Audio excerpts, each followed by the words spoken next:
The Gauteng Education Department has launched an investigation into allegations of racism at the Pretoria High School for girls. This follows an incident of several learners said to be part of a whites-only WhatsApp group where other black learners were the subject of discussion, particularly downplaying their claims of alleged racial favoritism. 12 learners have since been suspended and will appear at a disciplinary hearing next week. We speak now to the parent of one of the complainants at the school, and that is Ayanda Monareng. A very good afternoon to you, Ayanda. Thanks very much for your time. Were you at all surprised when you first heard of these allegations?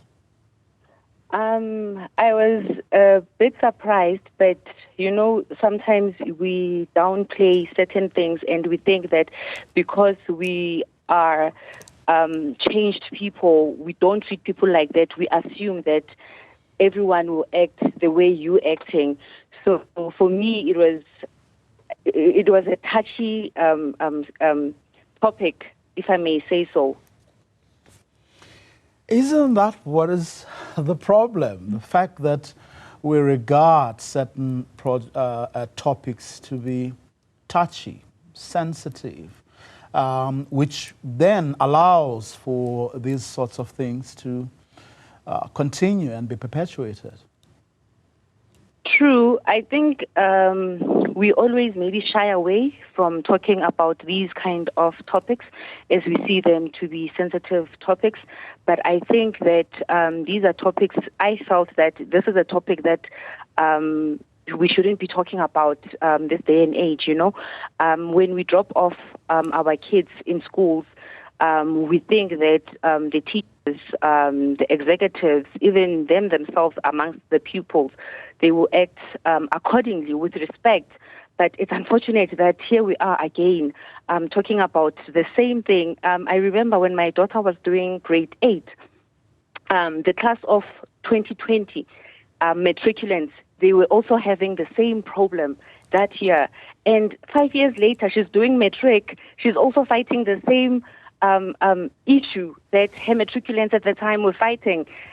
What's going to happen? Are we saying in the next 5 years, the grade 8s of 2024 will be discussing the same issue again in the next 5 years? The narrative just needs to change from the school. As you say, here we are again. This is not the first time that similar allegations have been leveled at pupils at that school. It then suggests, certainly to an outsider, that nothing has been done since, or people look the other way as the minute the people thought we're past that particular episode, everyone then folded their arms and prayed that it would never happen again. That is so true. It's unfortunate that that's exactly what had happened. And when the girls went to confront the deputy principal, for them to say that, you know, we've had these talks over the years and nothing has been happened, it means that they're saying, you know what, get over it and sit down, and you're just about to leave the school, leave it as it is. We will continue with this kind of behavior, of which is wrong. From what you know, which would presumably be something your own child would have told you, what actually happened? Okay, from my understanding, it's that the white girls basically started a group called White Girls Only, something like that. And this was brought about a topic or a discussion, I think, that they had in class about how white girls, when they wear shorts, they are treated compared to black girls. When black girls wear shorts, they are disciplined and they are told that the shorts are not appropriate. But it was a discussion in class of some sort. And then later on, a group was formed, and it was called White Girls Only. And then things were said in that group. I saw one of the texts where these girls are saying that the school is no longer prestigious because of the black girls. I'm like, this day and age, who teaches their kids to feel like this about other people. Who does that? Another thing that they say, they get irked about the girls when they speak their own mother tongue amongst themselves. Is it wrong? They need then to start their own language whereby the black girls won't understand and things like that. At the end of the day, we're living in South Africa with 12 official languages. Are we not allowed to express ourselves amongst our peers in our own languages? Is that what we're saying? I'm keen to also know what the initial reaction of the school was. I mean, prior to saying they will launch an investigation, did they say anything meaningful or that gave you a sense of where they are? In other words, what their attitude is towards this incident without necessarily prejudging it? Not at all. Not at all. The WhatsApp messages, remember they were reported last year by one of the girls who was in the group. Took the screenshots, showed the principal that, ma'am, this is what's going around. I do not want to be a part of it. And for the principal not to act on it when she saw those chats, because then these girls, to show that they know that what they were writing in that group is wrong. Remember, the name was first called White Girls Only.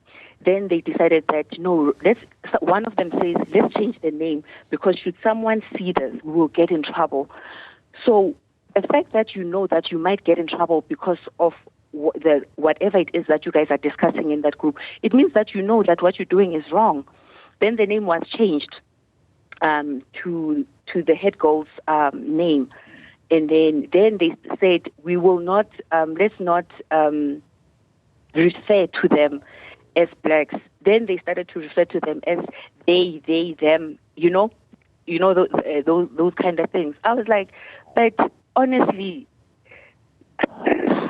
it's so sad. All I can say is that it's so sad. And the principal did nothing about it. Unfortunately, the person who reported it was bullied from last year to date. The girl was being bullied by the other girls. So last week when the messages resurfaced again, I know for a fact that my daughter requested that, Ma, can you kindly drop me early today at school? I just want to quickly go to the principal's office and understand what is going to happen, because according to our code of conduct, such behavior is not allowed. And the fact that the principal knew about these messages last year already and she did nothing. And remember, these girls are holding positions at school. They are our prefects. One of them is our head girl. So how do we allow such people to lead us? We voted for them. 80% of the school is black girls. We voted for them. We put them there. Yet this is how they think about us. They think of us. Really? And therein lies a big part of the problem, methinks. The attitude of the school just towards racism broadly. I don't know what you think. Can you just repeat that? I didn't get it. I was saying therein lies a big part of the problem as far as I'm concerned, or certainly from what people have been saying and what you just said now, in that it doesn't look like the school itself or the people who are running the school are taking the issue of racism seriously. No, they're not. They're not, because if they were taking it serious, I'll make an example. An incident happened with my daughter in 2020 when she was in grade 8. My daughter is someone who's outspoken. An incident happened, and then she came back. She was like, Ma, this is what happened at school, because I always check up on them as to how their day was at school. And she kept on reporting incidences that were happening. So she confronted one of the girls. And I'm sorry to use race again. She confronted one of the white girls, and the girl cried in class. So when she cried in class, then the teacher took it to the principal, and then same day I was called in for a meeting.